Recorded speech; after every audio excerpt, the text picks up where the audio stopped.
Good morning. Today in this video I'll talk of UAVs and UCAVs, unmanned aerial systems, vehicles and unmanned combat aerial vehicles, which as we know are piloted remotely either from the ground or from the air, or they can be autonomous. Now these are also referred to as drones, but actually the meaning of drone is much bigger than this capability. It includes this capability as well as unmanned systems on the ground, on the sea, under the sea and in space. That means in all the physical domains where you have unmanned systems, you refer to them as drones. But here I will specifically be talking of the UAVs and UCAV, the capability in the air, for the simple reason that this capability has shown a lot of promise in a few recent campaigns, like in the 2020 Armenian-Azerbaijan campaign we saw, these being used to very good effect by the Azerbaijan military. And recently in this ongoing Ukraine war, we have seen how this capability has been successfully used by both sides, both at the tactical level of war as well as the campaign level of war, where we have seen the Ukraine military use this capability against the Black Sea Fleet. In other words, this capability has the potential to change the character of war, and this is precisely why it is important. Now, as you are aware that this is my 5th video in the series of 8 that I will be doing on the 8 lessons learned from the Ukraine war. And in this video, I will basically talk, I have divided this in 3 parts. In the first part, I will talk of my 3 observations and 3 conclusions which are absolutely critical and relevant to this capability and its future, where exactly it is headed. Thereafter, I will briefly touch upon this capability with the PLA and then with the Indian military. So let me start with my observations. The first one is UAVs and UCAV, they use 5 domains of war: land, air, cyber, space for communications, GPS and electromagnetic spectrum. Therefore, because they use these 5 capabilities, the UAVs and UCAVs, between peer competitors, that means between major powers, 2 major powers combating, or between 2 medium powers combating, they will be able to utilize this capability across the whole gamut of warfare, which includes the tactical level as well as the campaign level of war. And as we have seen in the case of Ukraine, where basically there are 2 major powers involved, Russia on one side and US-led NATO on the other, it is being used to good effect fulsomely. But the problem for us is that we have China or PLA as our primary threat, and PLA is a major power and we are a medium power. So here the problem comes, and the problem is that the Indian military will not be able to use this capability at all at the tactical level. Why? Because the PLA will have dominance, complete dominance or war control in the 3 domains of cyber, electromagnetic spectrum and space. So these will not be contested like in the case of major powers or 2 medium powers. Because they will have the dominance, that means we have to be very clear about where exactly we need to build our capabilities. And in my assessment, what we need to look at is, we should not be at all looking at against China, because this is where we have to see. Against China, we should not be looking at UAV or UCAV swarms. I'll come to this a little later, more on this. But we should instead be looking at capabilities at MALE and HAL, which is medium altitude long endurance UAV UCAVs, high altitude long endurance UAV and UCAVs, which have turbojet or turbofan engines. This is the capability we should be looking at, and this is where the focus should be. So this is my first observation. My second observation is, let us see in this capability, where exactly is the human being in this. So when we look at the UAVs and UCAVs, we find that the human is in the loop. These are today, all these capabilities, whether UAVs or UCAVs, they are controlled by the human. That means from the ground.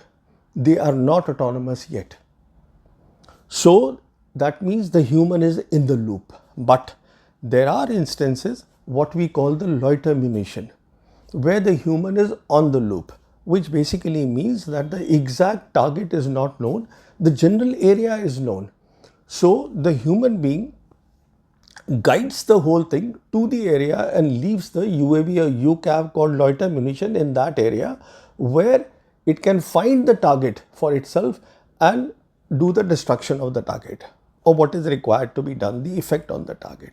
So that is the loiter munition. And the third thing what we are already seeing, which has already come in, is that the human is out of the loop completely. This is the case we have seen of slaughter bots. Slaughter bots, and the PLA has a similar capability, which is mini drones which have artificial intelligence in it. So, and those artificial intelligence in the shape of facial recognition, or what we call the computer vision. So it can go and find the target for itself. It can recognize the enemy's features, go and hit that and kill the enemy. These mini drones can do that. So while most of the UAVs and UCAVs today still remain, have the human in the loop, we have already transited to human being out of the loop. And this is precisely this capability is headed. Now what this means is that basically, slowly but gradually, it is now the war between software engineers of one side with software engineers of the other side, instead of war between the pilots on the ground or in the air. This is where we are going. So the requirement there is right now something that the Indian Air Force is not looking at all, of loads of labeled data, so that deep learning models can be created. This is the requirement, because artificial intelligence is coming in a big way, and most of the things in these UAV, UCAVs, they will be automated by artificial intelligence. Perhaps another thing that could happen, because recently it's all in the news, the generative AIs and the in-context models which are being created, which they claim are capable of predicting the future. That means, whereas the deep learning models created on labeled data will actually help in quick and accurate decision making. Perhaps the in-context models, which do not need the data at all, but the enemy should be the same, they can perhaps be used to predict what the enemy will do next. But this is all right now at a very preliminary stage. But there is no harm in looking ahead and imagining all this. But what is certain is that AI is very much come, and PLA is at the forefront in this game, and the Indian military is not in this game at all. Now my third observation is, we keep hearing a lot about this swarm UAVs and UCAVs. In fact, in 2021 at the Army Day Parade, we were told that there was a swarm of 75 drones. They call it drones, but actually they were UCAVs, because they were the aerial capability, and they were shown. So it turned out that was all a tamasha. It was all fake, it turned out. And now I have written, in fact, in my book also, The Last War, extensively on this. The point I am making is that this capability, swarm UCAVs or UAVs, has not matured yet. It is not operationalized. It is still working in a controlled environment. It is under experimentation, because the demand or the requirements for this swarm are very rigorous. And what are the requirements? The requirements are, even if it is a homogeneous swarm, it should have a capability to cooperate, to collaborate, communicate with one another, as well as with the environment. And it be autonomous. It needs to be autonomous and not controlled by the ground, which was the case with this 75 drone swarm that was shown by the Indian Army. So it has to be autonomous. Now what we are talking then is, we are talking of large bandwidth for communication, which yes, somebody will tell me can be got by the 5G. I mean, of course, we do not have the 5G wireless, but yes, the PLA has it. And then it needs a lot of onboard processing. It has a lot of sensors. In other words, it needs a lot of power. It needs a lot of energy. And that energy for the AI can best be provided on the ground than in the air. That means, in my understanding, the future is really of the swarm, the homogeneous swarm, is to have the power on the ground. Now, if you are having it on the ground, then you might as well have a swarm of drones. That means you have the drone on the ground, you have drone in the air, which is your UCAV, you have a drone even in the space, and they all networked. Now we are talking of something like IoT, Internet of Things, which actually we know what it is. It is intelligent Internet of intelligent things. That means the network has to be intelligent. For this sort of a IoT, which is commonly referred to as, for the military parlance, as Internet of battle things or Internet of military things. So, in my understanding, that it will be very difficult to provide the AI in the air. Therefore, what we should be looking at is Internet of military things with power generation on the ground, and we have this entire drone which includes elements, things from all the domains, which is what we call the kill web in the mosaic warfare, and that is precisely what we should be looking at. Now, if we, after these three observations, let us see what the PLA is doing. Now, PLA has learned all the right lessons. So, it was as early as 2018 that they declared that drones or UAV UCAVs will be the second Air Force after the PLAF, PLA Air Force. They called it the second Air Force. So this is the importance they give to it. Whereas we all remember the famous thing sent by Elon Musk in 2020, where he said that we are looking at the end of fighter jet era, and what we should be looking at is the drone warfare. I mean, of course, he was again referring to the aerial capabilities, which is UCAVs. This is where we are looking at insofar as the air is concerned, and certainly the Chinese PLA has taken this very seriously. So what they have done is, first of all, they have invested a lot in medium altitude long endurance and high altitude long endurance UCAVs, and they have today two capabilities which are absolutely top of the line in this. They have what is called the GJ11 drones, what they call, which is really the UCAVs, after they have produced already the GJ1 and GJ2, which has also been given to the Pakistan Air Force.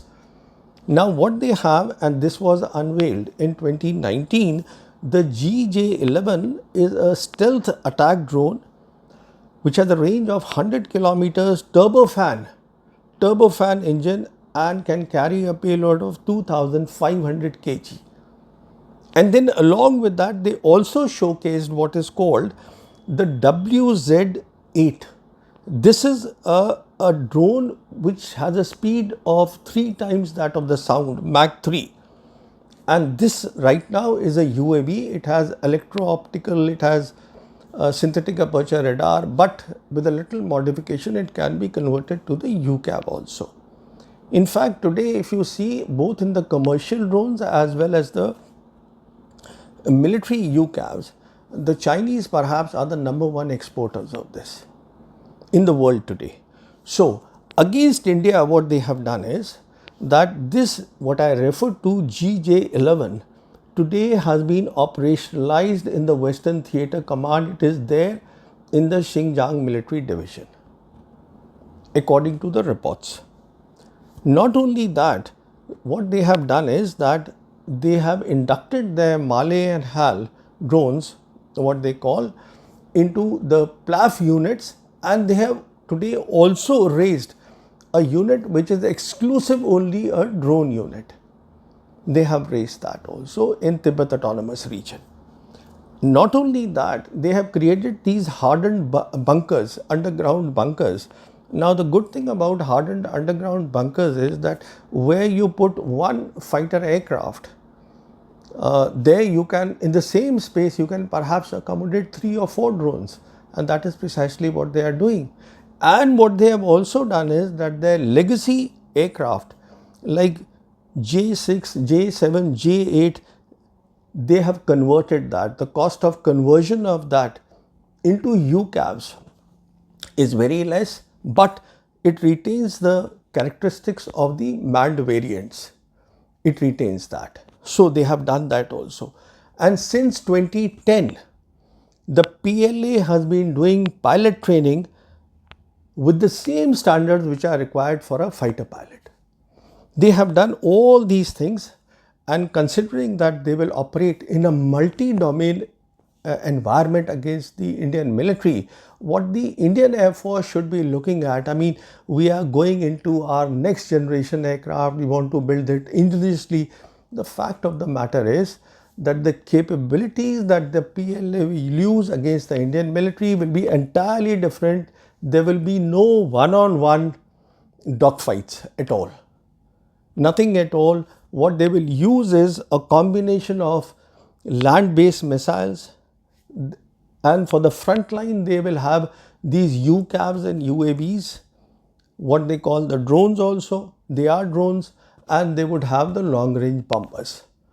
This is precisely what they will use, and this is where the Indian side is not giving much attention.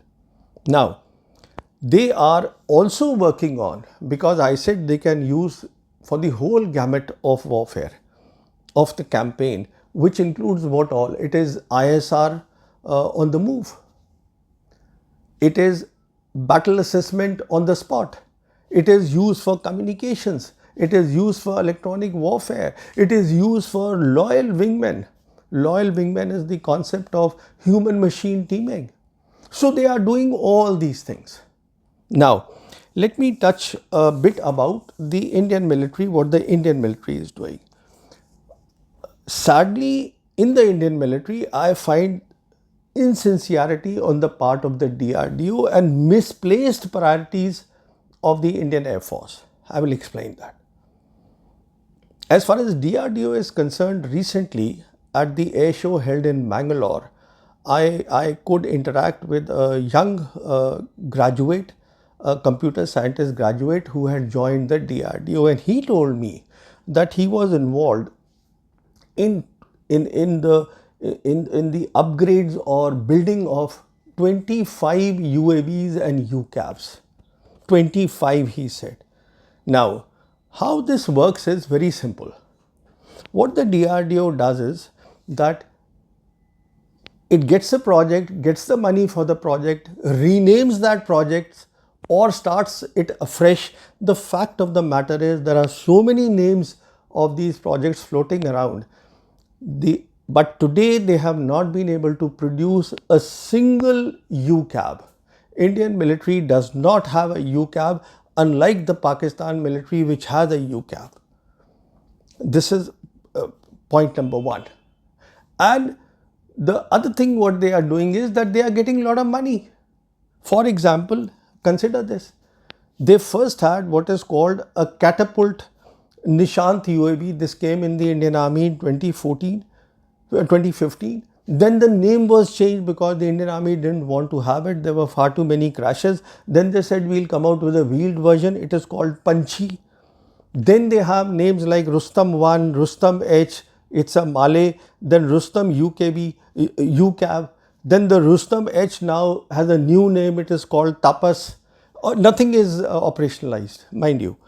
Then they have something called the Autonomous Unmanned Research Aircraft, which eventually will become what is called a Ghatak UCAV. It's not there. Then they have what is called a Remotely Piloted Strike Aircraft, of which a pilot project is called SWIFT, which is Stealth Wing Flying Testbed. So the point here is that there are so many names and so many derivatives that they are talking about, but they have not been able to produce anything, and the government doesn't seem to be asking them what is going on. all that the Indian military has are searcher tools and herons, which we have got from the Israelis, and now for which we are looking to upgrade them into UCAVs. Nothing has happened on the upgrades yet, but this is the thinking that we want to do that. And the Indian Army has what is called the tactical UAVs, which is called the Switch, and some private company has made that. So it's only for the tactical thing to get a little sight ahead of the company or the battalion. Now, so this is about the DRDO. Now let's see the Indian Air Force. Indian Air Force, if it had seen the trends, it would be asking for, demanding from the government as well as the DRDO that you produce for us indigenous. I mean, there are so many countries who are making this. Turkey is making, Iran is making, you name it. Why India can't make all these things? Because the Air Force is not asking them. The requirement is of turbofan or turbojet engines, and the requirement is of Male and HAL UCAVs. This is what we need. Now, instead, what the Air Force has gone and settled for is HAL, Hindustan Aeronautic Limited. In February 21, it unveiled this concept of the Loyal Wingman. It is called Combat Air Teaming System, CATS. Now, in this CATS, what they are saying is that, look, the mothership will be the Tejas or the Jaguar aircraft, and we will have 4 unmanned systems which they call the warriors, the UCAVs will be there. And along with that, they will have what is called same thing, Swarm, which I was talking, the same company is doing it, which I was talking, did that for the Army Day parade in 2021. They are calling the Swarm Air Launch Flexible Assets. This is what they are calling. Now, I spent some time with them, spoke to these guys, and what I learned was, the HAL says that in 3 years, 4 years, we'll operationalize this. How do you operationalize this? Because this warrior, this unmanned system is using subsonic engine, which is of Laksha. Laksha is our remote piloted vehicles, which is for target practice. Subsonic engines, and they do not have data at all. What they are doing is reinforced learning. By reinforced learning, what you can do is, you can do perhaps dogfights, which you won't be required to do against the PLA. But if you have to do standoff capability is required, then what you need is, you need labeled data, you need deep learning models, which is not there. For that you need data. The Air Force is not even conscious of the fact that data is so critical, and data management and data acquisition is required. So this is what is going on. So the point I am making is that such an important capability, and India still is not in the game. See, mere talking enough will not help us. Our adversary PLA is extremely formidable. Now, in my next video, I will be talking of artificial intelligence in warfare, where we stand, where the PLA stands. Thank you.